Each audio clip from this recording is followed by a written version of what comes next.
friends, welcome back. Today we're going to make some blueberry jam, and I'm going to can it to make it shelf stable again. This is going to be a lot like the strawberry jam video that I did previously. I will leave an iCard up here somewhere for more in-depth instructions about water bath canning, but this one is going to be as quick and simple as possible. So I'm going to probably breeze over some of the details, but if you want an actual step-by-step with lots of in-depth instructions, you can go back and watch the strawberry jam video that I did previously. So we're going to start off this with 10 cups of blueberries, and I bought frozen blueberries. I like to make jam out of frozen fruit. I put this in a bowl last night and stuck it in the fridge to thaw. So we're just going to add our blueberries and all of our juice to a very deep, heavy bottom pot. And we're going to turn our heat to about a medium or medium high. And we're going to let the blueberries start to warm up.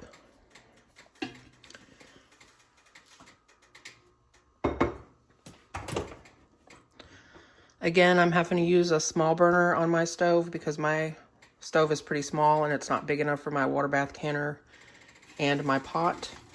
So it takes my pot a little longer to heat up. So I'm not going to make you watch blueberries warm. So I'll be back in just a minute when they come up to temperature. All right, guys. I don't know if you can see it on the camera, but at this point, there's some steam starting to come off the berries and they're starting to release their juice. There's a lot of that blueberry juice down on the bottom of the pan. So at this point, you're going to add a half a cup of water and a 1/4 cup of lemon juice. As I said before, you don't want to use freshly squeezed lemon juice because you can't guarantee the acidity of that. You want to use the green bottle from the store that says 100% lemon juice, because that is a guaranteed acidity, and that's important for canning.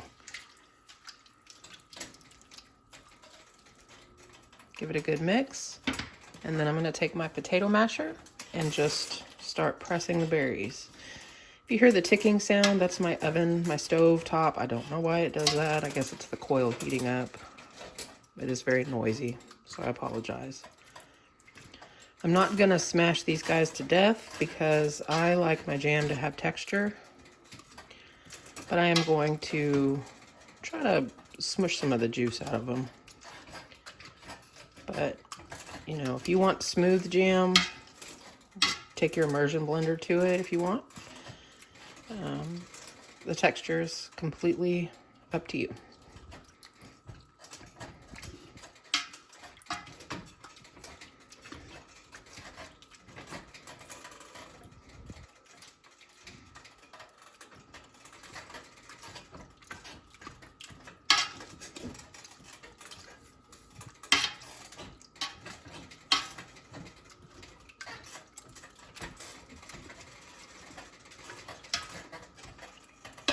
I think that's good enough.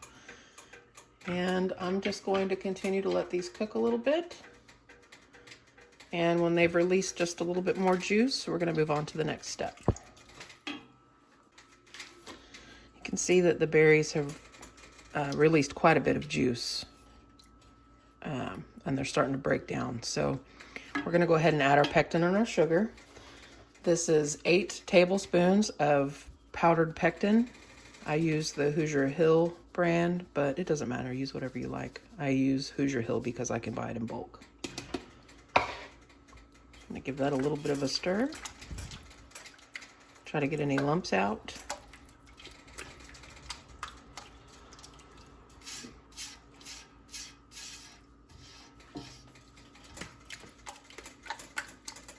And then we're going to add our sugar. And this recipe calls for 4.5 cups of sugar. Like I said in the strawberry jam video, there are low sugar or no sugar recipes out there, but my family likes it sweet, so we use the full sugar kind. So you add your 4.5 cups of sugar, and this is where things are going to start moving really quickly. You want to get all of that sugar dissolved and mixed in. And this is the part where you're not going to stop stirring because If you stop stirring at this point, that sugar is going to scorch to the bottom of your pan, and it's going to make a mess, and it's going to ruin your batch of jam. So just keep stirring. And what we're going to do is we're going to bring this up to a continuous rolling boil. It's a boil that when you do this, it just continues to boil around your spatula. You can't stir it down. Even if you stir it quickly, it's still boiling all the way around your spoon or your spatula. Make sure you're scraping the bottom.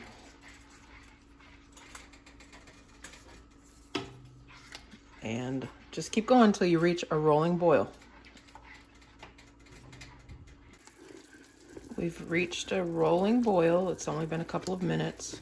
So now that it's at a spot where no matter how hard I stir or how fast I stir, it still continues to boil, we're gonna set a timer for 3 minutes and let this boil while we stir it. Probably not gonna be able to see any of that because of the steam.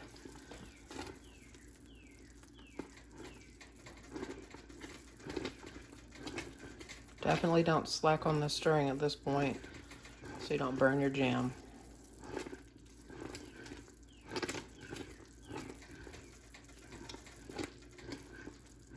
After 3 minutes, when my timer goes off, I'm going to turn my heat off, and I'm going to remove this pan from this hot burner and get ready to jar up my jam.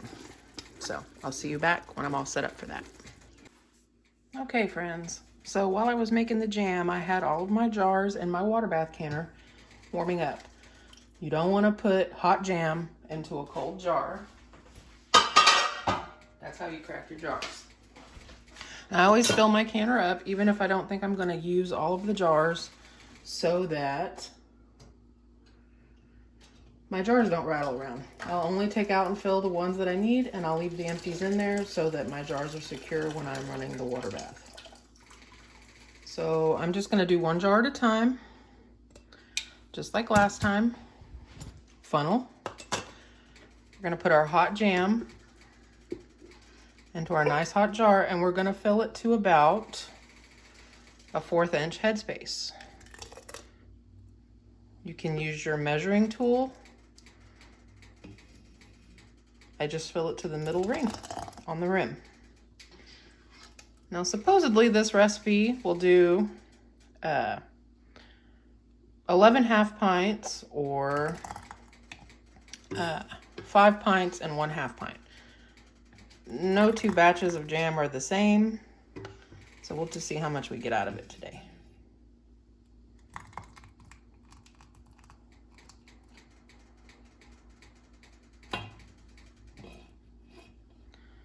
Like I said before, make sure whatever you're doing this on is a towel that you do not mind getting stained, because when you make jam, you're gonna make a mess.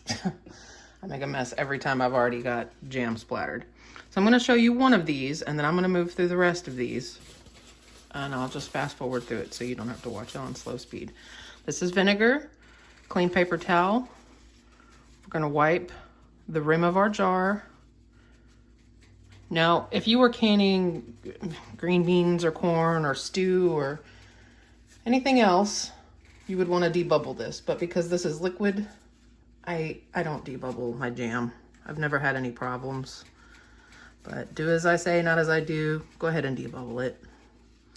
Just gonna wipe that hot jar off, make sure that there's no sugar stuck to the top, and then I have my lids in hot water.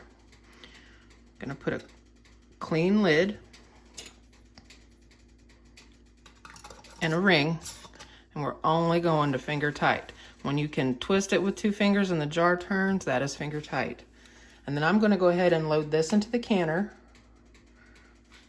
and move through the rest of my jars until I'm out of jam.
Okay, this batch only made enough to make 4 pints.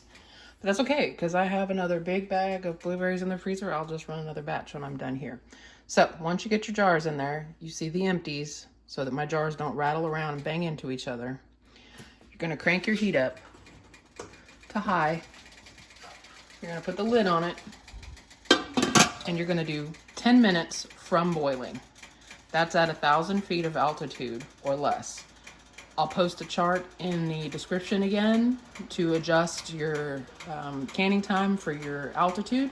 But for me, it's 10 minutes. So I'll be back after this has had a chance to come to a boil and run for 10 minutes. All right, y'all, it's been 10 minutes. So we're gonna turn the heat off. We're gonna take the lid off, and we're gonna let this sit for about another 5 or 10 minutes until the water comes down from a boil, so that we don't shock our jars when we take them out, because it's pretty cold in my house today. I have the windows open. So, be back in just a few minutes when this water calms down. Okay guys, it's been a few minutes. I went ahead and cleaned up my kitchen and did my dishes and cleaned up all the mess and gave the jars a time to rest. And we're gonna go ahead and take them out.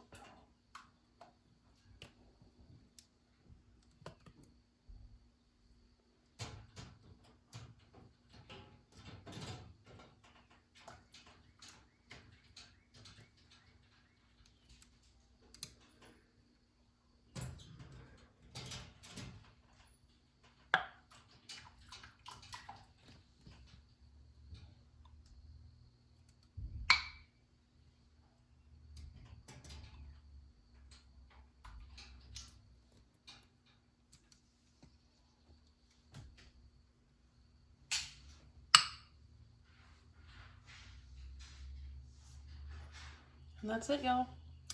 You're gonna let these jars sit undisturbed for 12 to 24 hours. We're not gonna bother them. We're not gonna poke them. We're not gonna fidget with them. We're gonna forget they exist. And then this time tomorrow, we'll take the lids off, the rings off.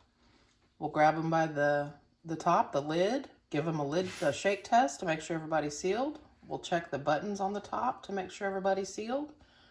Wash the jars off, label them, date them, and store them away in the pantry. And anytime the family wants some blueberry jam, all they gotta do is go open a jar. Thanks for watching, guys, and as always, I will see you next week.